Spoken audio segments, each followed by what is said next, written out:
Pour cette nouvelle année 2022, eh bien, j'avais envie de partager avec vous une notion importante, qui est celle de la compréhension de l'énergie d'amour. Alors, qu'est-ce que l'énergie d'amour? Eh bien, l'énergie d'amour, c'est ce principe qui permet le fonctionnement de l'univers. Et comment cela est-il possible? Eh bien, tout simplement parce que cette énergie permet de faire fonctionner de manière synergique toutes les différences qui composent l'univers. C'est important.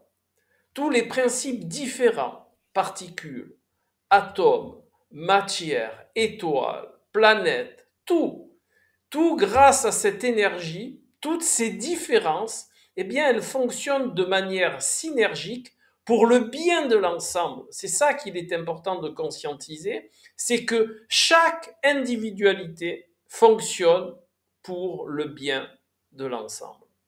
Eh bien, il en est de même, par exemple, dans notre physiologie. Imaginez-vous bien que chaque différentes cellules, que ce soit les cellules du foie, les cellules du cœur, les cellules du cerveau, eh bien, malgré leur spécificité, leur différence, eh bien, elles fonctionnent de manière synergique afin que nous puissions vivre normalement. Donc, on retrouve là le même principe que dans l'univers, c'est-à-dire un fonctionnement individuel, une spécificité qui fonctionne pour le bien de l'ensemble, qui in fine fonctionne pour la qualité de l'ensemble. Et il n'y a qu'à cette condition-là que la vie peut perdurer. Imaginez-vous bien que si les cellules, elles ne fonctionnaient que pour elles, par rapport à elles, eh bien, il n'y aurait pas cette fabuleuse interaction pour l'ensemble. Et je pense que le règne humain, eh bien, ne serait pas sur la planète tout simplement. Il en est de même pour le microbiote. Le microbiote est composé de microbes, de virus, fait d'une variété importante de spécificités qui ont toutes des différences et par justement, grâce, je dirais, à cette énergie d'amour, eh bien, il y a cette fabuleuse synergie entre les différences qui va permettre que nous puissions être en vie. Vous imaginez l'importance. Alors, l'énergie d'amour, il ne faut pas...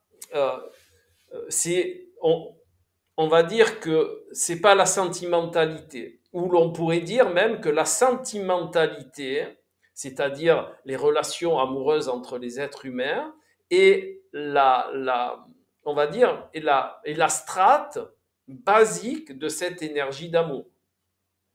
Quand on est amoureux, eh bien, on passe au-delà des différences des deux personnes qui sont en interaction amoureuse et il y a un fonctionnement synergique qui va permettre le fonctionnement du couple. Donc, le couple étant un ensemble formé de deux personnes.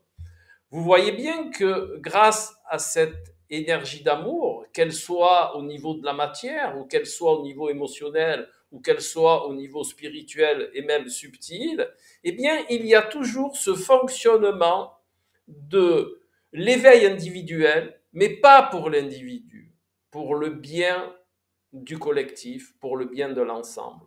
Prenons un autre exemple, celui d'un orchestre philharmonique. Eh bien, chaque musicien va se performer, se parfaire à son instrument de manière individuelle. Mais le but, c'est pas lui, c'est pas sa performance individuelle. Le but, c'est d'être tous ensemble optimum le jour de la représentation. Eh bien, ce que je vous propose pour cette année 2022, c'est justement cette énergie d'amour, de profiter de nos différences, de profiter de nos spécificités, de profiter de notre éveil individuel, mais pas pour l'individu, pour les besoins du collectif, pour que le règne humain puisse enfin se diriger vers cette voie d'unir les différences, mais de les unir entre nous tous, de manière à en faire une force, au lieu d'en faire un désavantage et d'en faire quelque chose de délétère pour le règne humain. Voilà ce que je vous propose pour 2022, cordialement. Allez,